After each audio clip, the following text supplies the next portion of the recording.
Hello everyone, সকলোকে CSCP IS একাডেমীলৈ স্বাগতম জনাইছো। তো আজি আমি 27 জানুৱাৰী 2025 চনৰ আটাইতকৈ গুৰুত্বপূৰ্ণ নিউজ পেপাৰ আৰ্টিকেলসমূহ এনালাইজ কৰিবলৈ গৈ আছো। And we are introducing our smart books. 17খন স্মাৰ্ট বুক আমাৰ আছে উইথ লোডেড কন্টেন্ট, যিখিনি মেইনছ কোৰ্স বা প্ৰিলিমছ কোৰ্সৰ কাৰণে আটাইতকৈ বেছি ইম্পৰ্টেণ্ট। তো আমাৰ যিখিনি স্মাৰ্ট বুক আছে আপোনালোকে এট এ ডিসকাউন্ট অলৰেডি চলি আছিলে। So you can buy it and fulfill your dream of becoming a civil servant. And this is our WhatsApp group and Telegram group. You can join there for further access. আৰু এইবাৰ আমাৰ CSCP IS একাডেমীৰ পৰা among 235 candidates 105 is from directly related from CSCP IS Academy. Okay, তো আজিৰ significance হৈছে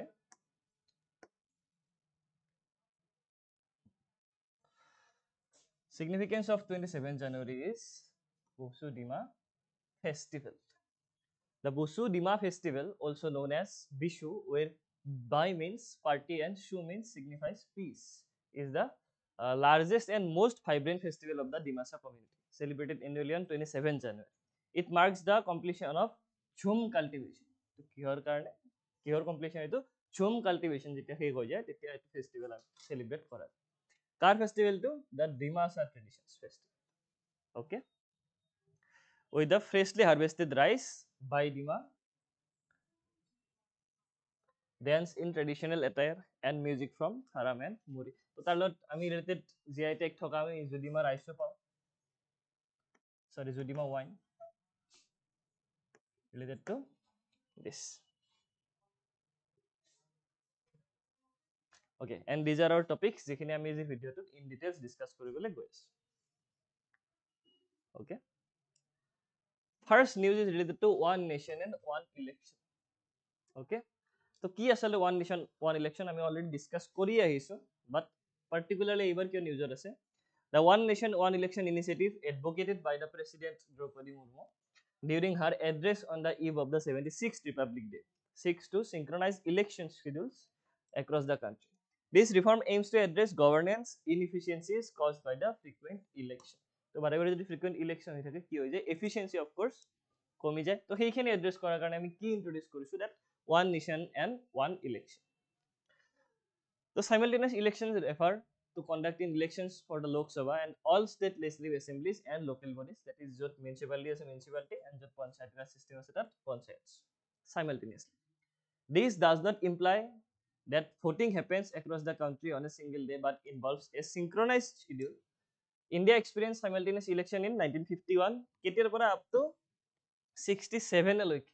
Okay, simultaneous election হৈছিলে, but তাৰ পিছত কি হৈছে, state legislative assembly বিলাক লাহে লাহে ড্ৰপ হৈছে বা মাজতে চৰকাৰ ভাঙি গৈছে, ইউনিয়নতো তাৰ পিছত হৈ যায়। তো সেইখিনিৰ কাৰণে চাইকেলটো ব্ৰেক হৈছে। This cycle was disrupted in 1968-69 due to the premature dissolution of the state assemblies in 1970 with the dissolution of Lok Sabha. Okay, তাৰ পিছত state assembly election বেলেগকে থাকে, চেণ্টাৰৰ বেলেগকে থাকে। Okay, সেইটো প্ৰবলেমটো আহিছে। তো former chief election commissioner কি কৈছে, the elections have become the root cause of corruption in the country. After winning elections, the politician bureaucrat nexus indulges in recovering the investment, and that is where corruption begins. Okay, it was by Dr. S.Y. Qureshi, who is the former chief election commissioner of India. So what is the need for simultaneous election, that is one nation one election? Governance and development.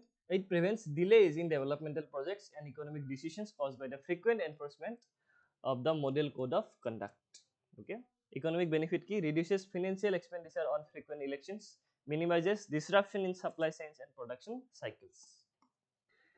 Efficient resource utilization, free security forces and electoral staff. তো যেহেতু বহুত খৰচ হয় এই ইলেকশ্যনৰ টাইমত, তো সেইখিনি যদি একেবাৰতে গুচি যায়, সাপোজ এটা এৰিয়াতে কি আছে, লোকসভা ইলেকশ্যন আছে, state legislative assembly election আছে, বিধানসভা ইলেকশ্যন আছে, লগতে পঞ্চায়তৰ ইলেকশ্যন আছে। তো same security force same work ফোর্সতে কি হৈ যায়, কামখিনি হৈ যায়। তো কষ্ট রিডাকশন হয়, judicial efficiency, fewer elections reduce election related disputes, easing on burden on courts. তো প্ৰত্যেকবাৰ ইলেকশ্যন ৰিলেটেড কি হয়, ডিসপিউট বিলাকে, তো বাৰ্ডেনছ খিনি কি হৈ যাব, কোৰ্টৰ ওপৰত কমি যায়। Reduction in identify politics, curb excessive caste, class and religious division fueled by the frequent elections, increase voter participation, reduce voter fatigue and ensures higher voter turnout. Of course, যদি তিনিটা ইলেকশ্যন একেলগে থাকে দেন কি হ'ব মই এবাৰ গৈ তিনিটা ভোট দি আহিলো না তো মোৰ পাৰ্টিচিপেশ্যন বাঢ়িল তিনিটা ইলেকশ্যন নেক্সট ওৱান ইজ তো challenges আছে ইয়াৰ constitutional legal amendments so these articles are directly related to this one nation one election 83 বিশেষকে about talks about the tenure 83 sorry 83 duration of houses of parliament okay 85 sessions of the parliament prorogation and dissolution 170 to 174 same articles related to state 356 provision in case of failure of the constitution machinery in the states which is related to emergency provisions. The federal concerns synchronization of elections may infringe on the autonomy of states. Logistical, okay. Managing resources like electronic voting machines. Okay, যেনেকৈ আমাৰ ইলেকশ্যনবিলাক কেনেকৈ হয় কিছুমান EVM-ত হয় কিছুমান ballot পেপাৰত হয় and security personnel for nationwide simultaneous election. So nationwide হয় then deployment of security personnel to বেলেগ বেলেগ হ'ব employee বেছিকৈ লাগিব তেতিয়া আমাৰ political consensus achieving agreement among political parties and states is challenging due to diverse political interests.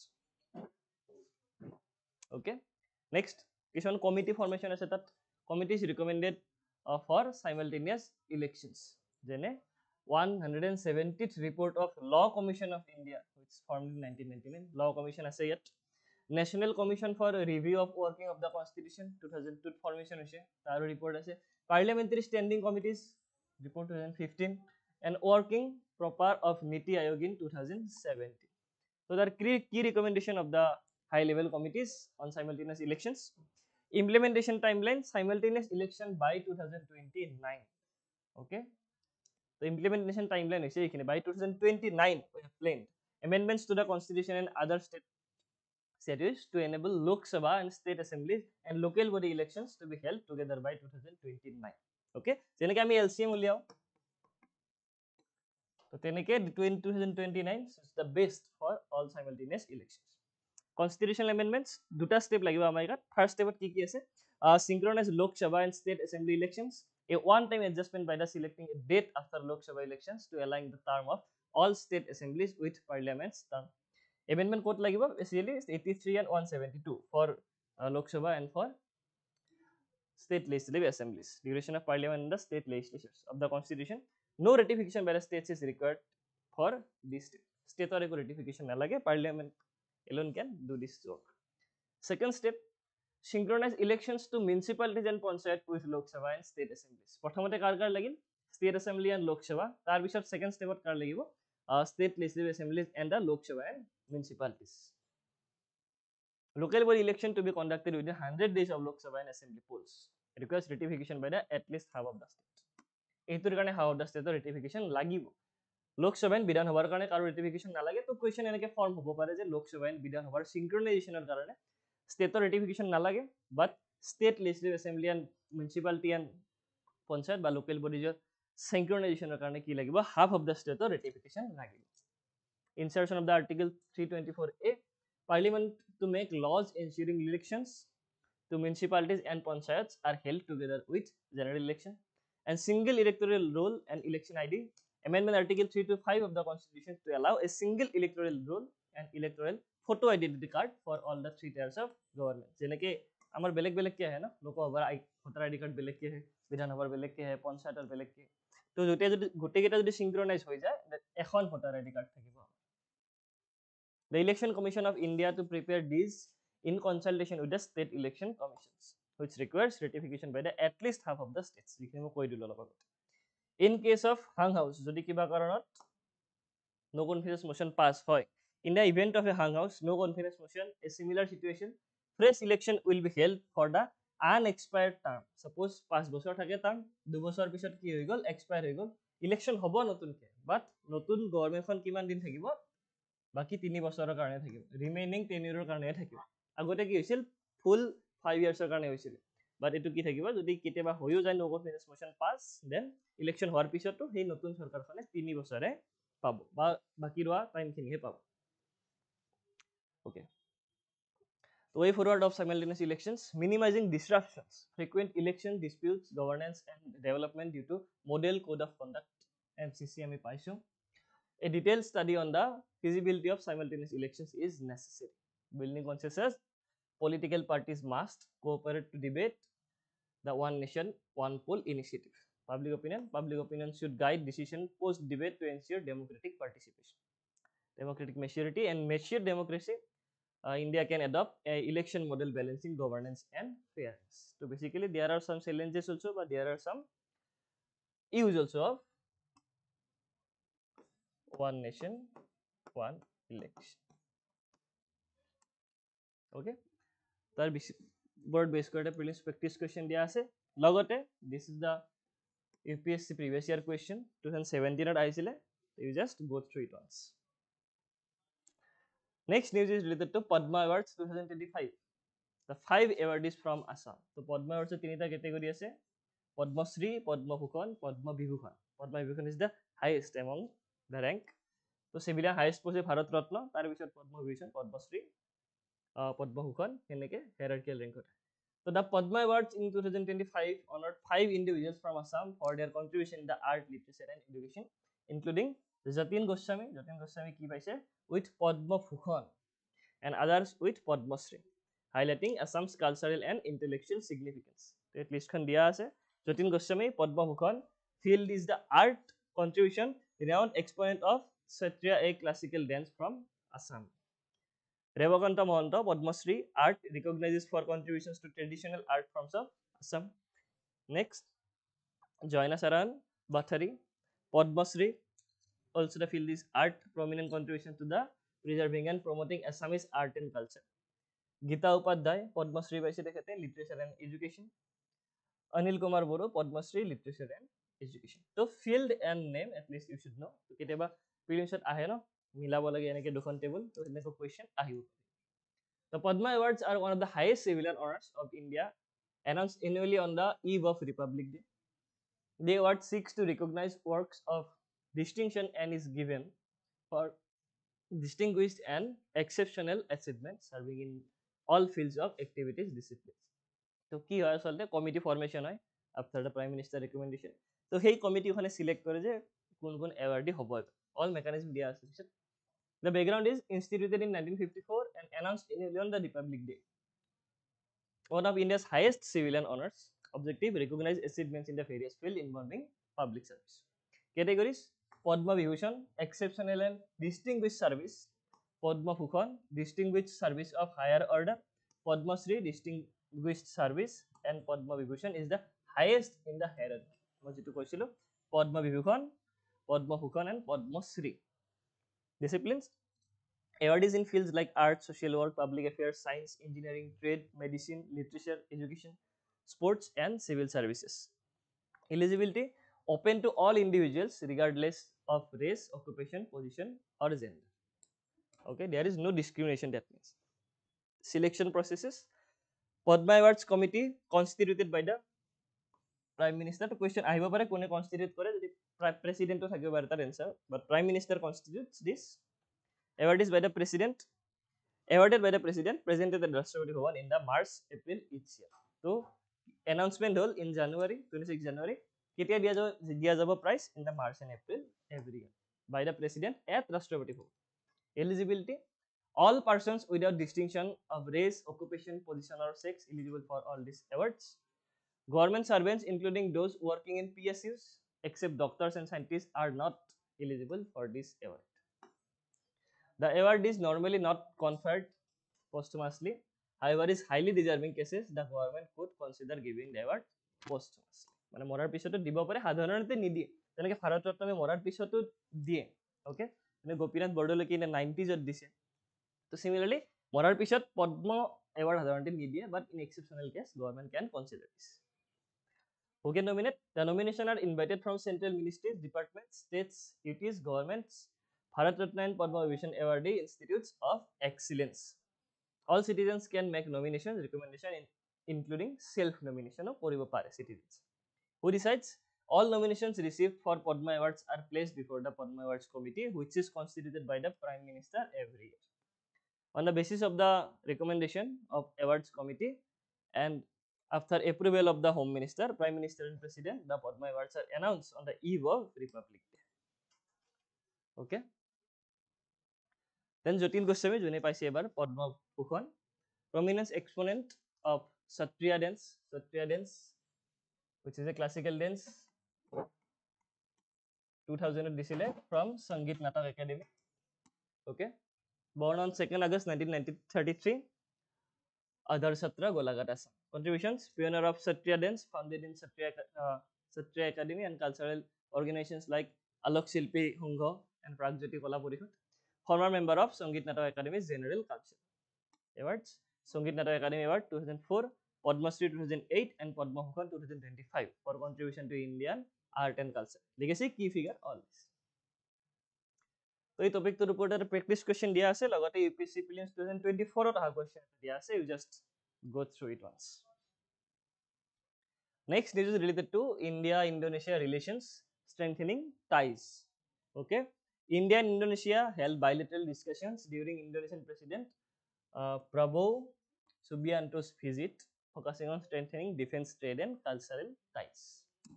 Okay, historical and cultural bonds ki asile, millennial old ties with exchange of Hinduism, Buddhism and Islam, especially Hinduism, Buddhism and Islam with India and Indonesia.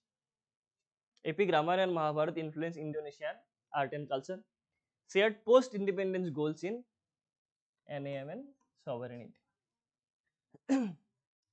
Strategic and diplomatic engagement 2018, comprehensive strategic partnership and Indo-Pacific maritime cooperation 18 out. 24 cases G20 discussion on economic and security ties. And defense cooperation includes Garud Shakti Army and Samudra Shakti Navy and defense industry collaboration. Okay, এই দুটা মনত ৰাখিবা, exam point of view পৰা these two are also important. Economic and trade relations, 29.4 billion US dollar trade in 2023-24. Key exports: petroleum, telecom equipment, imports and coal and palm oil. Okay, Indian investment of 1.56 billion in mining and infrastructure, direct flights boost tourism. Cultural and education collaboration, Indian culture centers in Jakarta and Bali promotes yoga, dance and music. Scholarship under ITEC and ICCR deepen ties. Okay, so key areas: defense, specially collaboration in defense, manufacturing, supply chain, focus on maritime security, we share boundary with the Bay of Bengal, Andaman Sea, cyber security, counter terrorism and de-radicalization. Here kana important amar Strait of Malacca. Strait of Malacca কাৰণে Indonesia, Malaysia এই দুখন country, সৰি Indonesia, Myanmar, এই দুইখন country কি হৈছে আমাৰ পৰা ইম্পৰ্টেড হৈছে. Trade and economic engagement, diversifying trade and enhancing market access, cooperation in fintech, AI, internet of things and digital infrastructure. তো এনাৰ্জি এণ্ড টেকনলজিৰ লগত related joint efforts of energy, critical minerals and science and technology. Cultural historical ties আছে ইয়াত, কি shared heritage through Ramayana and Mahabharata. India's contribution of conserving Borobudur Buddhist temple. Okay, here তিনিটা religion আমি পাইছিলো, Hinduism, Buddhist and Islam. Maritime cooperation focused on freedom of navigation in the Indo-Pacific as per international laws. Next, future prospect. India and Indonesia marked 75 years of diplomatic ties in 2024, celebrating their shared history and aspirations. The focus remains on enhancing trade, defenses and cultural cooperation for mutual growth and Indo-Pacific stability. So, বিশেষকৈ এই যিটো region Indo-Pacific stability, this region is important from us. দুটা straight আমি পাওঁ, one is Strait of Malacca and Sunda Strait. Okay, দুটা straight কাৰ মাজেৰে? ইণ্ডোনেছিয়াৰ মাজেৰে, ইণ্ডোনেছিয়াৰ বাউণ্ডেৰীৰ কাষেৰে. তো সেইকাৰণে এই ৰিজনটো এণ্ড পেচিফিক ৰিজন আমাৰ কাৰণে ইম্পৰ্টেণ্ট, স্পেচিয়েলি দ্য এছিয়ান, যাৰ লগত আমি এগেইন লিংক কৰিব পাৰোঁ act East policy. Okay, challenges in India-Indonesia ties, trade imbalances. Indonesia's trade with China is $139 billion, far exceeds that with India. India imports palm oil, coal, lack diversification, diversified নাই, এটা এৰিয়াতে আমি কি হৈ আছো, endemic হৈ আছো. Geopolitical competition, Indo-Pacific tensions and Indonesia's other partnership pose challenges. Maritime security also, limited investment, bureaucratic hurdles, all are there. We had diversifying trade, মানে বিশেষকৈ কিহত লাগে এতিয়া আমাক ট্ৰেড ৰিলেটেড ইছ্যুজ লাগে, যেনেকৈ আমাৰ এডভান্টেজ আছে অলৰেডি চলি আছে. তো we have invited the South Korean and Japanese entrepreneurship. তো আমি যদি গোটেই সাউথ ইষ্ট এছিয়ান নেশ্যনখিনিক বা যিখিনি এডভান্স নেশ্যন আছে in the Asian Pacific region তাৰ পৰা আমি ইনভাইট কৰোঁ তো Assam is also' a hub of investment হৈ যায় তেতিয়া তো same we can link all this to this news specially the advantage Assam and Act East policy তো এই টপিকটোৰ ওপৰতো এটা প্ৰিলিমছ প্ৰেক্টিছ কুৱেশ্যন দিয়া আছে you can attempt next news is related to India's big show at Davos. India showcased its economic potential at the World Economic Forum annual meeting in Davos. Okay, securing investment commitments worth 20 lakh crore. 20 lakh crore ki asile at the time of COVID. 20 lakh crore asile fiscal stimulus package.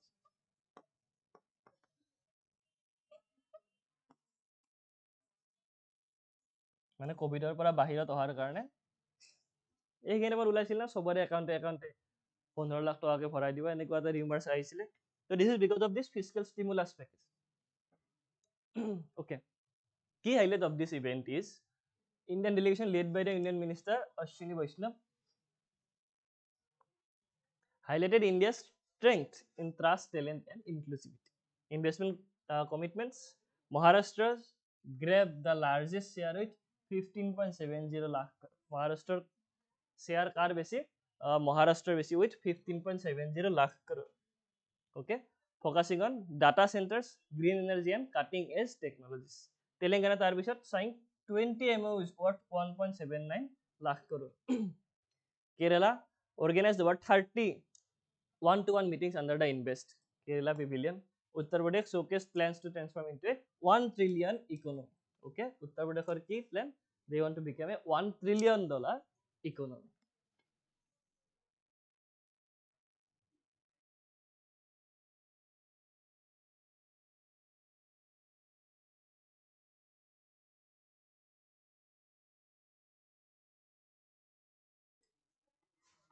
Okay.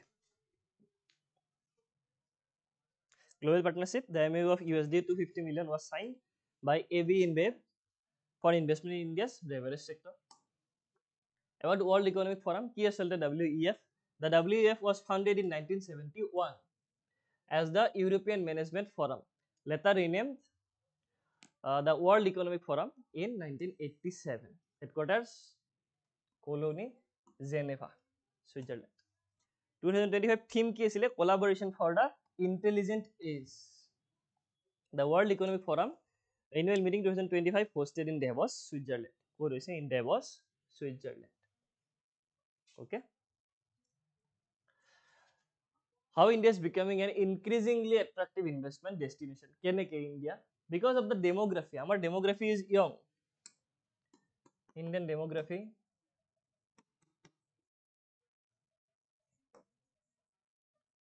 This is young demography. At the young age, আমি কি কৰো বেছিকে demand কৰো suppose এতিয়া young population বিলাকৰ demand বেছি old populationৰ demand কম ঠিক আছে মানে যিকেইটা age suppose at a kid as a kid okay demand বিলাক ইমান হাই ফাই নাই but as a young this is the maximum demand stage but at old age we have the minimum demand তেতিয়া কোন পিনে গুচি যাওঁ আমি spiritualism তো ইণ্ডিয়াৰ এভাৰেজ এজ হৈছে পপুলেশ্যনৰ 28 years of age 28 years of age যদি হয় there is higher level of demand আৰু ডিমান্ড খিনি ফুলফিল কৰাৰ কাৰণে কি আছে ইয়াত সাপ্লাই ইন্ডিজিনাস সাপ্লাই কম তো সেই কাৰণে কি হৈছে উই জাস্ট ফৰ্ম দে মাৰ্কেট আৰু এই মাৰ্কেটখন ফিল আপ কৰাৰ কাৰণে I just can link with this becoming an increasingly attractive investment destination because of higher level of demand after COVID-19 pandemic our economy keneke recover our economy recover because of consumption it created demand means production means employment generation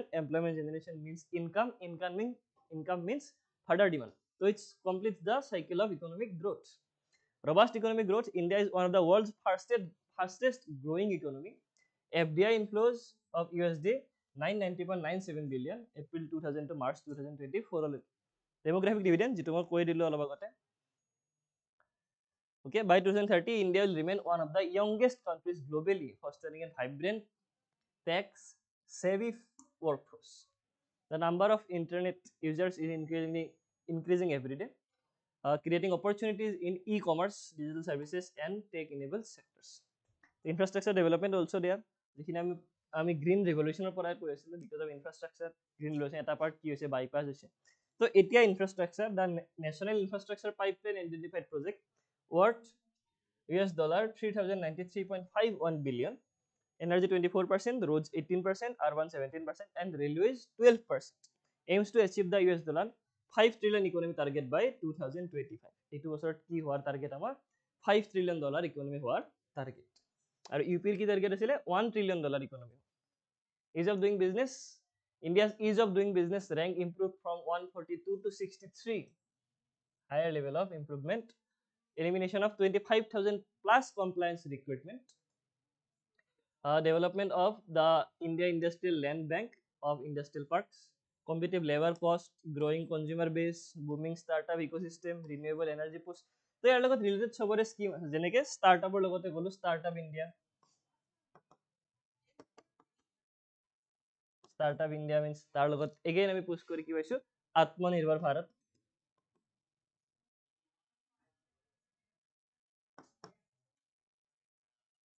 Okay, all this we can link. Next, digital infrastructure and fintech revolution.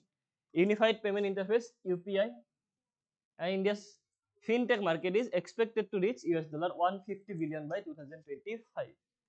Challenges hindering India's investment potential, infrastructure gaps, of course, there, regulatory complexity, labor market rigidities, banking sector challenges, land acquisition issues.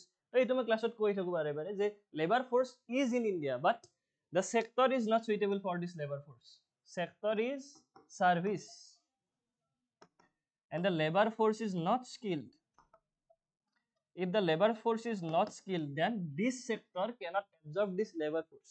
Therefore, we have introduced NEP, New Educational Policy 2020. So that specifically কিহৰ কথা কোৱা যায়? স্কিলৰ কথা কোৱা যায়। If you have skill, then this sector can absorb you. So at first, এই যিটো labor market rigidity আছে, because of this problem. আৰু এই প্ৰব্লেমটোৰ গুৰি কেতিয়া আছিলে? in 1991 যিটো ৰিফৰ্ম হৈছিলে, তেতিয়াৰ পৰা এই প্ৰব্লেমটো আহি আছে বাঢ়ি বাঢ়ি। Okay, other recent development কি হৈছে? 7 new members joins World Economic Forum Global Plastic Action Partnership. New members includes Angola, Bangladesh, Gabon, Guatemala, Kenya, Senegal, and Tanzania. Maximum African countries join this. Challenges related to handling and global plastic waste. Scalability globally, plastic waste has more than doubled since 2000. Of course, কিহৰ কাৰণে? Recently আমি plastic related news এটা পাইছিলোঁ। সেই নিউজটো হৈছে যে আৰ্থ is healing ইটছেল্ফ। আমি অচিয়ানত কি পাইছোঁ? প্লাষ্টিক ইটিং বেক্টেৰিয়া পাইছোঁ। বাট আগতে কি আছিলে? প্লাষ্টিক ডিকম্প'জ কৰিব পৰাকৈ একো নেচাৰেল ডিকম্প'জাৰ্ছ নাছিলে। তো সেইটোৰ কাৰণে প্লাষ্টিকবিলাক থাকি যায়। This is pollution, this is separate part. But কি হৈছে প্ৰব্লেমটো? প্লাষ্টিক ইউজ অলমষ্ট ডাবল হৈ গৈছে in this decade. In 2024, India became the world's largest plastic emitter country. So population যদি of course বেছি হয়, then কি হ'ব? Plastic use, all those resources use বেছি হ'ব। Okay, তো এই টপিকটোৰ ওপৰত এটা প্ৰিলিমছ প্ৰেক্টিছ কুৱেশ্যন দিয়া আছে, তো সেইটো চাই লোৱা। Answer is also' below that question. The next one is tourism potential of ভাওনা। ভাওনা আমাৰ সম্পদ, অসমীয়া সম্পদ। তো tourism potential কেইটা? A Bhauna presentation was recently witnessed in Shivsagar during the Magh Bihu Festival, showcasing Assam's rich cultural heritage. Okay, আমি যদি গুচি যাওঁ শ্ৰীমন্ত শংকৰদেৱ 1449, 1449 চনৰ ভাদ মাহৰ শুক্লা দ্বিতীয়া তিথিত তেখেতে জন্মিছিলে, আৰু তেখেতৰ অনুদান হৈছে আমাৰ প্ৰতি ভাওনা। ঠিক আছে, the cultural significance of Bhauna. Bhauna, a performing art, was created by Srimanta Shankardev in the early 16th century. This play is known as Ankya Nath or Anka, combine acting, music, and religious messages. Bhauna আমি জানো, ভাওনাত আমি Shankardev's first Bhauna, Sinha Jatra, featured him playing the role of Vishnu. তো আমি religious act কিছুমান কি কৰোঁ, মানুহবিলাকে সেই গেটআপত গৈ আমি ভাওনা অফ কোৰ্ছ চবে জানাই, তো আমি পাৰফৰ্ম কৰোঁ তাত। Reflects the spirit of Assamese culture, blending drama, music, and devotion. Bhauna representations are usually long affairs, often lasting till early hours. তো কি হয়? ভাওনা আমি যেতিয়া specially at time of Raas Mahotsav, okay, তাৰ কাৰণে কি বিখ্যাত? মাজুলীৰ সত্ৰবিলাক, তোমালোকে যদি গৈছা দেখিছা সেইটো। টুৰিজম ডেভেলপমেণ্ট পটেঞ্চিয়েল কি আচলতে? আমাৰ সেইটো কণ্টেক্সটৰে লাগে এইটো news. Bhavnas can be adapted for short duration presentations for tourists at key locations like Kaziranga, Manas, Guwahati and Shivsagar. So Kaziranga already there ভাওনাৰ প্ৰেজেণ্টেশ্যন হয় ঠিক আছে ইকো পাৰ্ক যিখন আছে promoting bhavnas under government tourism and scheme could expose tourists to Assamese culture and tradition, okay, provide employment to local artists and help curb youth involvement in anti-social activities like substances abuse, okay. So it is also can be treated as a process of socialization of today's youths.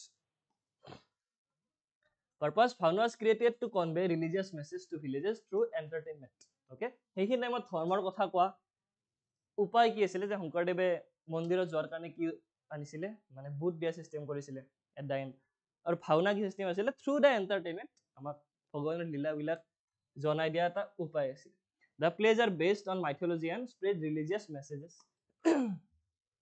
It develop during the Assamese new Vaishnavite bhakti movement ক'ত perform হয় traditionally perform in the pavilion of নামগড় prayer hall with a sattra তো কি থাকে ইয়াত one act place called Ankianat, dialogue, songs and dances, traditional instruments like the tal, doba, khol, nagara, traditional weapons like the bow, goda, sword, যিখিনি আছিলে আৰু আগৰ দিন costumes and ornaments. The bhavnas are written in the Assamese and Brajavali languages. প্ৰথম কি আছিলে চিহ্ন যাত্ৰা different characters আটাইতকৈ মেইন কেৰেক্টাৰ হৈছে সূত্ৰধৰ বা সূত্ৰধৰ he is an integral part of bhavna. He recites sloks, sings, dances and explains the prose what is what at every stage of bhavna. তো যেটো কৈ যায় সূত্ৰধৰে যিখিনি কৈ যায় যে এইটো সিনত এইটো হল বুজাই দিয়া ব্যক্তিজন হৈছে সূত্ৰধৰ ভাউৰিয়া the actors performing characters as per script গায়ন সিঙ্গাৰ আৰু বায়ন যোনে বজায় খোল তাল যিমান ইনস্ট্ৰুমেন্ট আছে টাইপস অফ ভাওনা বাৰে চহৰীয়া মুখা এণ্ড বোকা ভাওনা এই তিনি প্ৰকাৰৰ ভাওনা আমি দেখিবলৈ পাওঁ তো এই টপিকটোৰ ওপৰত এটা প্ৰেক্টিছ কুৱেশ্যন দিয়া আছে এইটো চাই লোৱা এনসাৰ ইজ অলসো বিলো দা কুৱেশ্যন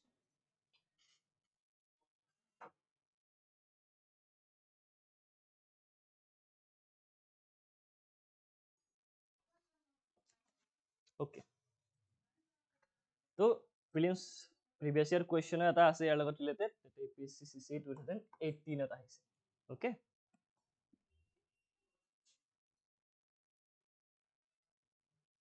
Okay.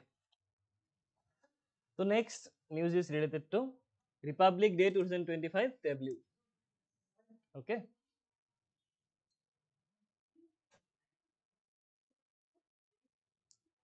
Okay. So কিয় নিউজৰ আছে আমি ৰিসেন্টলি যোৱাকালি হৈ গল 26th the India celebrated its 76th Republic Day today on January 26, 2025. President of India hoisted the national flag at Kartavya Path. The parade began from Vijay Chowk, concluding at the Red Fort via India Gate. Okay.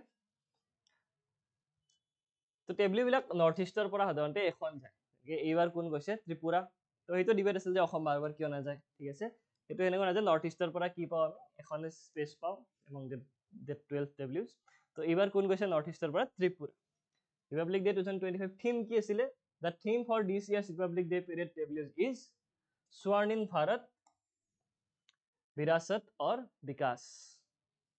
The parade features 15 tableaus representing federal ministries, departments and organizations in addition to 16 tableaus from the states and union territories. Okay. So states Uttar Pradesh, Bihar, Madhya Pradesh, Haryana, Gujarat, Andhra Pradesh, Jharkhand, Tripura, Karnataka, Delhi and Chandigarh. So North East পৰা কোনে join কৰিছে এবাৰ Tripura. Special tableau tri-services tableau displayed jointness and integration among the armed forces including a joint operations room. Tripura tableau, the tableau from Tripura highlighted eternal tribute worship for 14 deities in Tripura and sheds lights on Kharchi Puja, a festival where homage is paid to deities. How are the tableaus chosen? Application process. States, UTs and central ministries submit concept notes and blueprints to the Ministry of Defense. Selection stages. Stage 1, the review of proposals and sketches modification, some are rejected. Stage 2, assessment of 3D models followed by the fabrication upon approval. Evaluation criteria, selection depends on visual appeal, theme relevance, use of local artists and music, extra weightage for using eco-friendly materials, robotics, 3D printing, etc. Selection guidelines ki ase, themes must align with Ministry of Defense annual theme, that is Viksit Bharat, is previous years. Diversity, they will use from different states. It should not be too similar hobo nware, ki hobo lagibo diverse hobo lagibo. Use of electronic displays, robotics and advanced materials encouraged. Okay, এই টপিকটোৰ ওপৰত এটা practice question দিয়া আছে, just এইটো চাই ল'বা এবাৰ। Okay, তো আজিৰ প্ৰিলিমছ ফেক্টখিনি চাওঁ। First fact is related to Jahnu Barua. Jahnu Barua ক'ত এক্টিং কৰিছে এইবাৰ? পাতালু as uncle Ken. Uncle Ken হিচাপে এক্টিং কৰিছে কোনজন ব্যক্তি? অসমৰ Jahnu Barua. Jahnu Barua is an Indian film director. Some of his notable films are Halodhia Choraye, Baodhan Khai, national film award for best feature film in 1988, Firingoti, Xagoroloi Bahudur, okay, मैंने गांधी को नहीं मारा, दिस ऑल आर। কি কি এৱাৰ্ড পাইছে তেখেতে? পদ্মশ্ৰী এণ্ড পদ্মভূষণ পাইছে। Radio' broadcasting in Assam started on July 1st, 1948 at the Shillong Guwahati Center of All India Radio. 2 transmitters, one in Shillong, capital of undivided Assam, and one in Guwahati. Developments in All India Radio. In 1953, radio transmission shifted entirely to the Guwahati Center, which is Sanmarid ase, named Akashbani from 1956. Guwahati Center moved to Sanmari in 1957. Akashbani Dibrugarh began transmission in February 1969. History of radio transmission. First experimental transmission by Guglielmo Marconi on May 13, 1895 from the Isle of Wight. Okay. Next one is Spice Jet flights from Guwahati to Prayagraj. Kihor karone? For the Mahakumbh Mela. Then train services already start hoise. The direct flights will operate from Chennai, Hyderabad and Guwahati. Enhanced frequencies for existing flights from Delhi, Mumbai, Ahmedabad, Jaipur and Bengaluru. Details of flights from Guwahati. Special flights from Guwahati will run from February 11 to February 28. Objective, aim to provide convenient travel option for devotees attending the Mahakumbh Mela. Kon company ase ইয়াৰ লগত related? SpiceJet. Next one is Foundation Day of Daman Diu and Dadra Nagar Haveli. So আজি আছে 26 January আছিলে Foundation Day of Daman Diu and Dadra Nagar Haveli. Okay, তো এইখিনি আছিল আমাৰ news paper analysis, লগতে আমি আমাৰ ইনিশিয়েটিভ খিনিও কৈ দিছো। আমাৰ জিএস ফাউন্ডেশন বেচ স্টাৰ্ট হ'ব গৈ আছে, এটা বেচ অলৰেডি স্টাৰ্ট হৈছে জানুৱাৰী ফ্ৰম জানুৱাৰী 3, তো এটা নতুন বেচ স্টাৰ্ট হ'ব অলৰেডি গৈ আছে। এই সকল এক্সপাৰ্ট ফ্যাকাল্টিৰ পৰা আপোনালোকে গাইডেন্স পাব। To do join our batches at very cheap rate, okay, at very affordable rate, not cheap, affordable rate, so you can fulfill your dream of becoming a civil servant. Okay, so এইখিনি আছিল আমাৰ আজি news paper analysis ভিডিওটো। Hope you liked it and thanks for watching.